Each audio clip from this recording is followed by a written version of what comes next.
Bueno, estaba pensando esta semana, ¿no?, que vivimos una época un poco extraña, porque lo mismo te encuentras una persona que te dice que cree en Dios, pero a la vez te habla de, bueno, de las energías, de que si vibran las energías, de que si fluyen de una manera u otra, que si las alineaciones de los planetas afectan a su vida.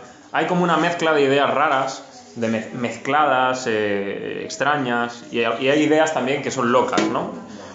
Pero lo que es cierto es que para todos, independientemente de las mezclas de ideas que tengan o de las cosas extrañas que puedan pensar, sigue existiendo como un sentido de que debe existir justicia para los actos que cometemos. Es decir, todo el mundo de alguna manera piensa que el bueno tiene que ser recompensado y que el malo tiene que ser castigado. Como que de alguna manera tuviera que haber una especie de regulación universal, cósmica, que se encarga de ir poniendo, digamos, las cosas en orden o en su lugar, ¿no? Y claro, entre todas estas ideas encontramos una que es muy popular en estos días, pues el karma, ¿verdad?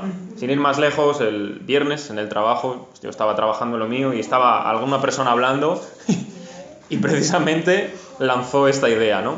No sé si la creerá o no, pero estaba hablando de algo que había pasado a otra persona y estaba diciendo, por fin el karma está de mi parte, o algo así, ¿no? Entonces la gente suelta el término independientemente de si lo cree o no lo cree, pero es muy popular, ¿no? Y esta idea, la idea del karma, lo que viene a significar es que todos los actos que cometemos pues tienen consecuencias, sea bueno o sea malo, recibiendo una recompensa o recibiendo un castigo, ¿no? Y esto varía, entonces cuantas más cosas buenas hagas, más buen karma tienes, y cuanto más cosas malas hagas, más mal karma tienes. De hecho, hay una serie de televisión que, si queréis verla, pues allí la tenéis, es una sitcom, duran 20 minutos cada capítulo, que es Me llamo Earl, que es de un americano que básicamente de repente le ocurre algo en su vida y decide pues revertir todas las cosas malas que ha hecho en su vida, porque de repente, por lo que ocurre, empieza a creer en el karma, ¿no? Y entonces toda la serie todos los capítulos van de cómo él intenta revertir todas aquellas cosas que se portó mal con la gente, le robó algo, lo que fuese, ¿no? De tal manera que la idea esta del karma básicamente consiste en que al final todo se va a volver en un equilibrio, ¿no? Y los buenos pues serán recompensados finalmente, igualmente los malos serán castigados. Pero cuando vamos ahora a leer el texto de hoy, del capítulo 7, nos puede parecer que detrás de este capítulo hay algún tipo de idea similar, parecida a esto del karma, aunque con otro nombre o en otro contexto cultural, ¿no?, que sería el de los judíos del exilio.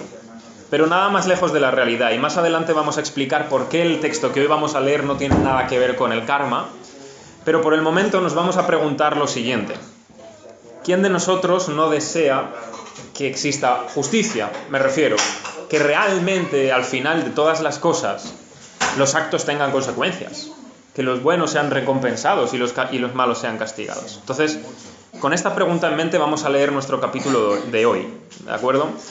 Y ya que lo tenéis por ahí, comienzo. Dice en el capítulo 7: Fue pues el rey con Amán al banquete de la reina Ester, y en el segundo día, mientras bebían vino, dijo el rey a Ester: ¿Cuál es tu petición, reina Ester? Y te será concedida. ¿Cuál es tu demanda? Aunque sea la mitad del reino, te será otorgada. Entonces la reina Ester respondió y dijo: Oh rey, si he hallado gracia en tus ojos, y si al rey place, séame dada mi vida por mi petición, y mi pueblo por mi demanda, porque hemos sido vendidos, yo y mi pueblo, para ser destruidos, para ser muertos y exterminados. Si para siervos y siervas fuéramos vendidos, me callaría, pero nuestra muerte sería para el rey un daño irreparable. Respondió el rey Asuero y dijo a la reina Ester: ¿Quién es? ¿Y dónde está el que ha ensoberbecido su corazón para hacer esto? Ester dijo: el enemigo y adversario es este malvado Amán. Entonces se turbó Amán delante del rey y de la reina. Luego el rey se levantó del banquete encendido en ira y se fue al huerto del palacio, y se quedó Amán para suplicarle a la reina Ester por su vida, porque vio que estaba resuelto para él el mal de parte del rey. Después el rey volvió del huerto del palacio al aposento del banquete, y Amán había caído sobre el lecho en que estaba Ester. Entonces dijo el rey: ¿querrás también violar a la reina en mi propia casa? Al proferir el rey esta palabra, le cubrieron el rostro a Amán. Y dijo a Arbona, uno de los eunucos que servían al rey: he aquí, en casa de Amán, la horca de 50 codos de altura que hizo Amán para Mardoqueo, el cual había hablado bien por el rey. Entonces el rey dijo: colgadlo en ella. Así colgaron a Amán en la horca que él había hecho preparar para Mardoqueo, y se apaciguó la ira del rey. Dejamos el capítulo 6 con esa presurosa salida de Amán con los siervos del rey para volver al banquete que Esther había dispuesto tanto para él como para el rey Asuero. Y ahora ya estamos aquí de nuevo en este, parece que segundo banquete o segunda parte del banquete que había estado, digamos, interrumpida por aquella noche. Y ya estamos en el momento en el que el rey y Amán están bebiendo. Y el rey le vuelve a preguntar a Esther: ¿qué es lo que quieres? ¿Cuál es tu petición? Esta ya creo que es como la tercera vez que el rey le está preguntando a Esther qué quiere. Y en esta ocasión, a diferencia del capítulo 5, ya no hay tiempo para que Esther siga postergando las cosas. Ya no existen más giros y vueltas que dar. O lo dice o no lo dice. Y ella, en este momento, ya se identifica con su pueblo. Recordad que desde el capítulo 1, Esther no ha confesado de qué pueblo es, no ha dicho cuál es su identidad. Ahora, en el capítulo 7, ella ya se va a identificar que es una judía, porque está diciendo: dame mi vida y la vida de mi pueblo en esta petición, ¿verdad? Porque hemos sido condenados a muerte, a destrucción, y no hay un motivo que aparentemente sea justo. Simplemente sabemos, si hemos ido leyendo el libro, que Amán estaba enfadado con Mardoqueo porque Mardoqueo no se inclinaba ante él y por eso quiso destruir a todo el pueblo. Ahora bien, no deberíamos pensar en este texto, cuando lo leemos, que Asuero es un hombre tan bondadoso y tan lleno de misericordia que, bueno, él acepta y entiende el motivo por el cual Esther le está pidiendo esto, ¿no? Porque básicamente al rey Asuero y a todos los reyes de esta época lo único que le importa es que sus cosas estén bien, que no se altere demasiado todo, que su dinero esté a buen recaudo, que su vida esté a salvo, que su imperio vaya bien, ¿no? Y es por eso que vemos que el argumento que Esther utiliza con el rey es uno que apela a sus propios intereses. Le dice: si nosotros somos muertos y destruidos en los límites de tu reino, en los límites de tu imperio, esto te va a afectar a ti de tal manera que no te vas a poder recuperar jamás de nuestra pérdida. Claro, Esther le dice esto porque ¿de qué manera va a conseguir que el rey Asuero se interese? Y podrías decirme: no, pero es que aquí parece que el rey Asuero se interesa más y está más preocupado. ¿Y por qué se va a interesar aquí y no se interesó hace unos cuantos capítulos cuando le dio igual y no preguntó ni siquiera al pueblo al que Amán quería matar? Él estaba desinteresado. Pero claro, le dicen: te va a afectar a ti, y va a afectar a tu reino. Entonces, claro, aquí ya la cosa cambia. Entonces Asuero sí que empieza a preguntarse qué es lo que ocurre. Y esto es lo mismo que nos pasa a nosotros. Y eso que no somos ni reyes, ni príncipes, ni nobles de ningún sitio. Pero cuando tocan nuestro interés, cuando tocan nuestros asuntos, entonces nos preocupa. Entonces ya la cosa cambia. Mientras que si la cosa no va con nosotros, ni afecta a nuestro beneficio, pues bueno, que se busque la vida, el que tenga que buscársela. Pero tú imagínate cómo debió ser esto para Asuero. Cuando tiene un imperio, cuando tiene tantas cosas en la mano y de repente le dicen: oye, esto de aquí te va a afectar y no te vas a recuperar nunca. Es un daño irreparable para ti que nosotros muramos. Y más adelante veremos la reacción de Asuero y la vamos a analizar, pero por lo pronto me quiero detener aquí unos segundos. Este motivo, el motivo del interés propio, y por eso he querido titular a esto el motor del interés propio, es lo que nos mueve a todos los seres humanos. Nos guste o no nos guste, nos duela o no nos duela, os moleste que os lo diga ahora directamente o no, todos nos movemos por interés. Y si alguien dice lo contrario, miente. Todos nos movemos por interés. Alguna vez, quizás, hacemos algún sacrificio, claro, o somos un poco más altruistas. Pero siempre, de alguna manera, ahí está latente el interés propio. Porque cuando, como digo, las circunstancias, las que sean, tocan nuestra vida, tocan nuestras metas, nuestros objetivos, entonces de repente lo que había permanecido ahí sin más, que no le habíamos dado importancia, ahora sí que afecta, porque me toca a mí. Toca mis deseos, toca mis anhelos, toca mis metas en la vida. Entonces ahora sí se vuelve importante. Ahora ya usamos todas nuestras fuerzas para que aquello que es nuestro interés no sea roto, no sea tachado o lo que sea, ¿verdad? Lo interesante de todo esto, de lo que estamos viendo, es cómo Dios puede llegar a usar algo tan egoísta como son nuestros propios intereses para llevar a cabo su plan bueno y perfecto. Porque en este caso Dios está usando el interés egoísta de Asuero para salvar a su pueblo. Y eso es muy interesante. Dios no está a favor ni de acuerdo con que seamos egoístas, pero a veces utiliza nuestros motivos egoístas para hacer su buena voluntad. Y esto es muy, muy curioso y forma parte de todo lo que estamos viendo en este libro de la providencia de Dios, ¿no? De hecho, el hecho de que Dios use nuestros motivos egoístas no nos está dando vía libre a que nosotros nos comportamos como queremos, porque podemos decir, bueno, como Dios usa mis intereses egoístas, voy a seguir siendo egoísta, ¿verdad? Esto es el mismo argumento que el apóstol Pablo usó en su carta a los romanos, hablando de otra cosa. Él estaba hablando de la ley y de la gracia, y Pablo dijo, la ley se introdujo para que el pecado abundase, es decir, porque la ley enseñaba lo que era el pecado, porque hasta que la ley no decía, no robes, yo no sabía que era un ladrón. Entonces la ley se introdujo para que el pecado abundase, dice, pero cuando abundó el pecado, sobreabundó la gracia. Es decir, había tanto pecado, pero la gracia fue mayor que ese pecado. Y entonces Pablo dice, ¿qué pues diremos?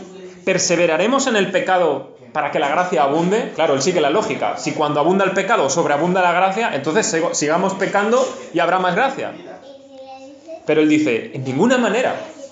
Porque los que hemos muerto al pecado, ¿cómo viviremos aún en él? ¿O no sabéis que todos los que hemos sido bautizados en Cristo Jesús, hemos sido bautizados en su muerte? Porque somos sepultados juntamente con él para muerte por el bautismo, a fin de que como Cristo resucitó de los muertos por la gloria del Padre, así también nosotros andemos en vida nueva. Claro, esa es la lógica. Que Dios esté usando incluso nuestras malas acciones para su buen plan, que incluso en medio de nuestro pecado Él haga abundar más su gracia, eso no nos da vía libre para seguir pecando. Es todo lo contrario. Precisamente como hemos resucitado con Cristo, ahora tenemos que andar en una vida nueva. No tenemos que seguir buscando ni nuestros propios intereses, ni el egoísmo, ni vivir en el pecado. No podemos abusar de la gracia que Dios ha tenido y sigue teniendo con nosotros. Pero sea como sea, esto es el primer punto que quería tocar, que al final lo que nos mueve a nosotros es el interés propio como le movió a Asuero. El segundo punto que quería tocar con vosotros lo titulo así, ¿no? Y esto es algo que saco, si mal no recuerdo, creo que está en el profeta Isaías. Él dice esto, no hay paz para los malos, dice el Señor. Entonces no hay paz para los malvados, ¿no? La respuesta del rey nos parece como si nosotros ahora mismo hubiésemos sido desconsiderados al describir a Asuero, ¿no? Porque claro, él parece tan justo, él parece tan despreocupado de sí mismo, parece que realmente está en contra del que han soberbecido su corazón para querer matar y destruir a Esther y a su pueblo. Él parece tan bueno en este momento como diciendo, ¿quién ha sido? Vamos a tomar medidas, ¿verdad? Suena muy político en este momento. Pero esto solo sería así, o nos parecería si fuera así, si no recordásemos lo despreocupado que él fue cuando Amán vino a pedirle que quería matar a los judíos y él ni siquiera preguntó qué pueblo era. En aquel entonces él se despreocupó, no le interesó. De hecho, ¿qué hizo? Toma mi anillo, sella la carta y haz lo que tú quieras, mientras mi dinero esté ahí, mientras ingrese dinero. Entonces, como fue tan despreocupado allí, ¿por qué va a ser ahora el más preocupado de todos los hombres? Pero claro, esto queda mal en una persona de tanto rango, en un monarca. Por tanto, él tiene que dar la cara de otra manera, ¿verdad? Y claro, esto pasa mucho en los políticos. Cuando vemos en la televisión a los políticos, el Congreso, todas estas cosas, siempre están dando la buena cara, siempre parecen los más interesados, preocupados por su país, y luego pasan 2 años y vemos que poco le importó, ¿verdad? Pero bueno, esto es igual con los políticos que con nosotros. Lo que pasa es que a ellos se le ve todos los días y a nosotros no se nos ve todos los días. Pero claro, el duro golpe viene cuando Esther, sin miramientos ya, le dice al rey, Amán es quien ha llevado a cabo este plan. Y Amán está allí, yo me imagino la cara que se le queda a Amán, pero también imagino la escena, ¿no? De Esther diciendo, es este, como señalándolo, es este malvado Amán el que ha hecho todo esto. Y la cara de Amán, pues supongo que se le habrá quedado en blanco, como diciendo, esta es la mía, ya para morir para siempre, van a venir a por mí y no hay manera de que me libre de esto, ¿verdad? Y el rey se levanta, dice el texto, se enciende en ira y se va para pensar en qué va a hacer con la situación, ¿no? Pero ¿en qué va a hacer en la situación? Para quedar bien. ¿Y por qué digo esto? Porque el rey le ha dado a Amán una posición que no le ha dado a nadie más. Le ha dejado hacer lo que quería. Le ha dado el sello real. Y ahora de repente, este malvado Amán le está dejando mal al rey. Porque claro, están de acuerdo entonces, Amán y el rey. Se entiende, ¿verdad? La trama política que hay aquí. Si ahora mismo Amán realmente es este hombre que ha hecho el edicto contra los judíos y el rey lo acepta, aquí algo no cuadra.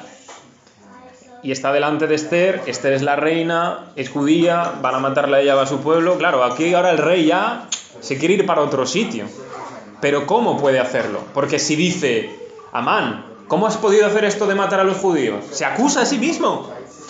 Entonces tiene que ver cómo quedar bien, ¿verdad? Y claro, Amán pues ya temeroso, allí buscando misericordia de parte de Esther, porque él sabe que ahora va a venir lo peor para él, ¿verdad? Bueno, todo un caos el tema aquí. Y claro, cuando vemos esta situación y la juzgamos desde nuestro punto de vista, parece fácil, ¿no? Porque diríamos, bueno, pues ya está, el rey imparte justicia y ya está, pero volvemos a lo mismo, es que ahora mismo él se pilla los dedos si condena a Amán, porque él ha tenido culpa también con esto. Tiene que buscar una manera en que el rey quede bien para acusar a Amán y que Amán quede como el malo, el único malo de la película. Y va a llegar el momento en el que va a haber como una vía libre en la que el rey, digamos, se salve de su mal comportamiento y conducta, ¿no? Y nosotros de alguna manera también somos así muchas veces. A veces buscamos la manera de poder hacer lo que queremos sin que seamos nosotros acusados, ¿no? Buscando siempre como un salvoconducto, buscando una excusa, buscando una forma en la que nosotros siempre quedamos bien. El malo es otro, es decir, la pelota siempre tenemos que lanzarla a otro, pero nosotros lo hicimos bien. Y a veces actuamos así, cuando nos vemos con los dedos pillados entre la espalda y la pared, decimos, a ver cómo hago yo ahora para salvarme de esta y que no parezca que soy yo el malo aunque lo sea, o que la he liado yo aunque la haya liado. Pero ¿cuál fue la escapatoria del rey Asuero? Que Amán, mientras estaba pidiendo misericordia a la reina Esther, se cayó en el lecho, en la cama donde Esther estaba, de tal manera que lo que parecía es que la iba a violar.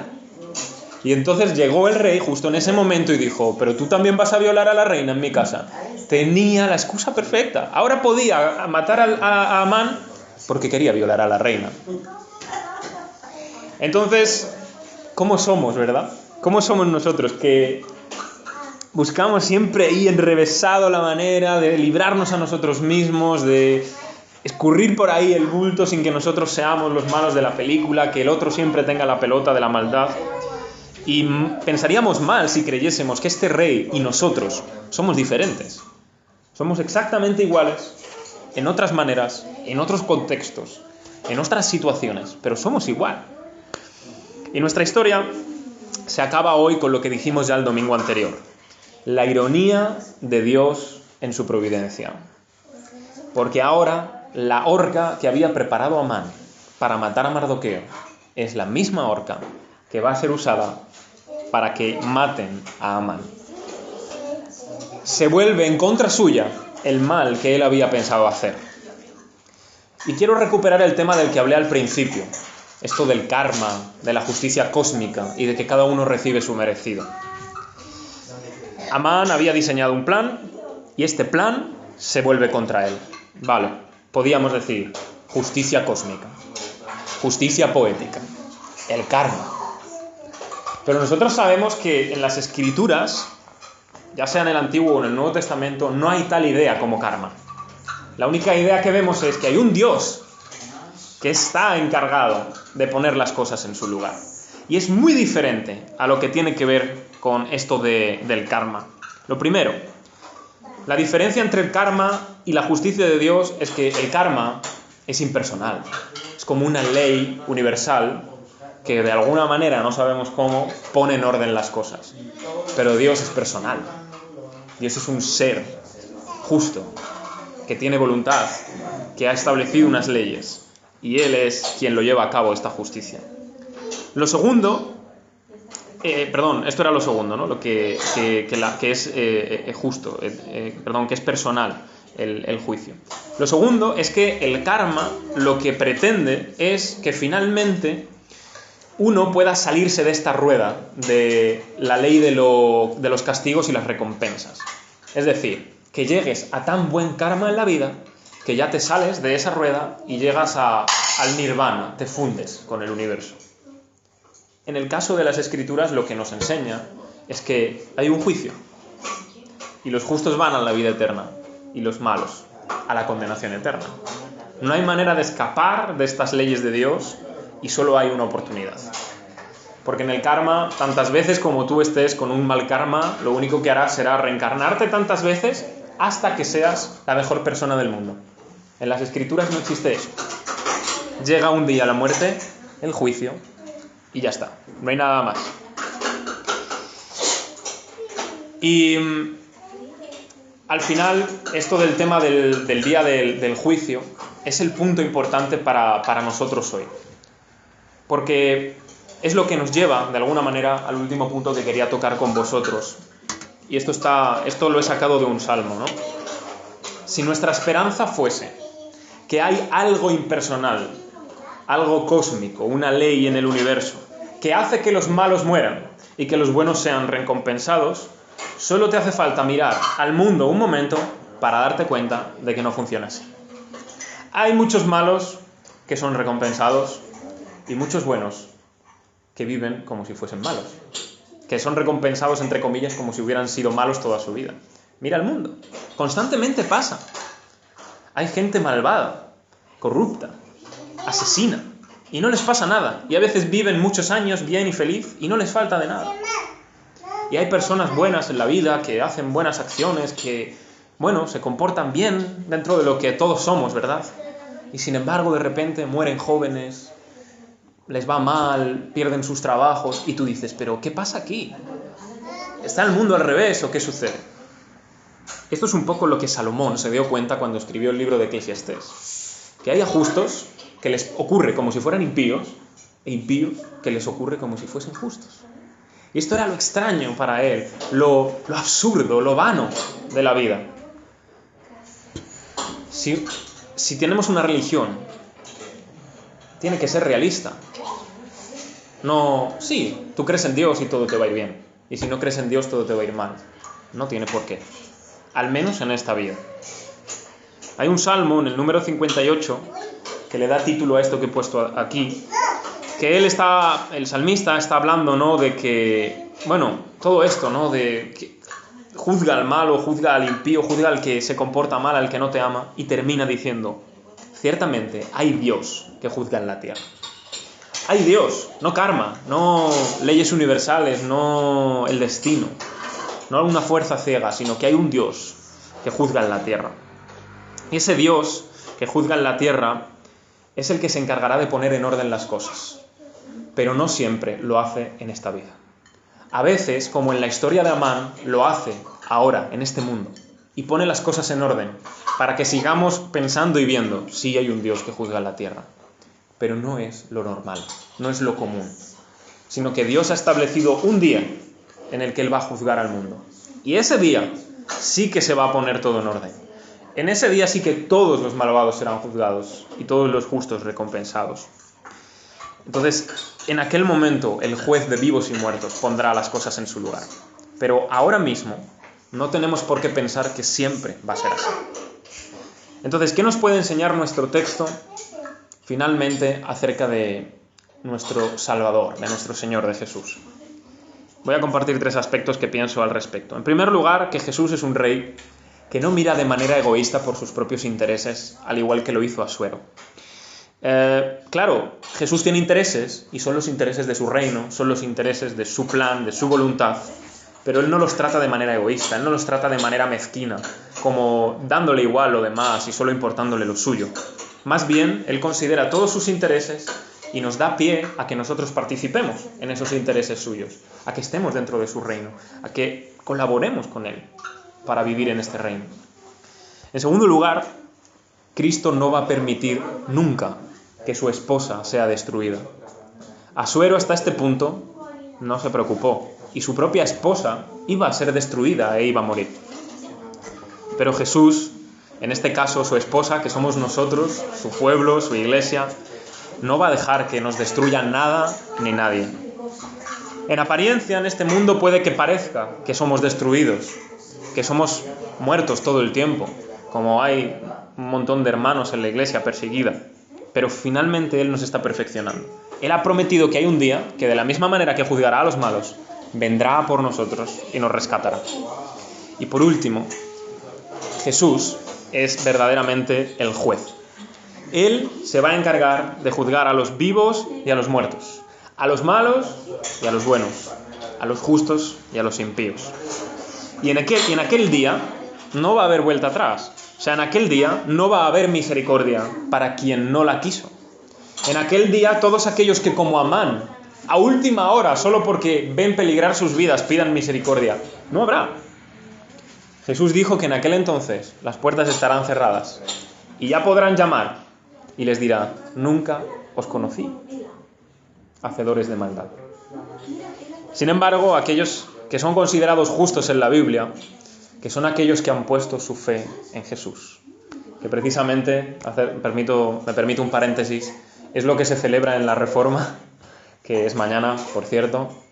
Se celebra el gran descubrimiento que el justo por la fe vivirá. Es decir, que lo que justifica al pecador como nosotros no son nuestras buenas acciones, no son las obras de la ley, sino la fe en aquel que ha hecho todo por nosotros y nos justifica. Por tanto, para los justos, somos así llamados en la fe en Jesús, lo que habrá así será misericordia, una vida nueva, una vida al lado de Jesús. Habrá libertad, por fin, de toda la corrupción y de todos los peligros en los que nos vemos envueltos en esta vida. De tal manera que, como dice Pablo en su carta a los Gálatas, quien siembra para la carne, de la carne segará corrupción, mientras que siembra para el Espíritu, del Espíritu segará vida eterna. Esta es la realidad y este es el gran clímax de nuestra historia de Esther aquí. Llevamos 7 capítulos viendo cómo Amán parece salirse con la suya, pero finalmente Dios vuelca las cosas. Lo que nos queda finalmente de los capítulos siguientes es ver el origen de la fiesta de Purim, la fiesta de la suerte, y ya meditaremos un poco más acerca de cómo Dios es realmente quien está detrás de todas las cosas, aunque ya lo hemos ido viendo a lo largo de todo este libro. Lo dejamos aquí por hoy.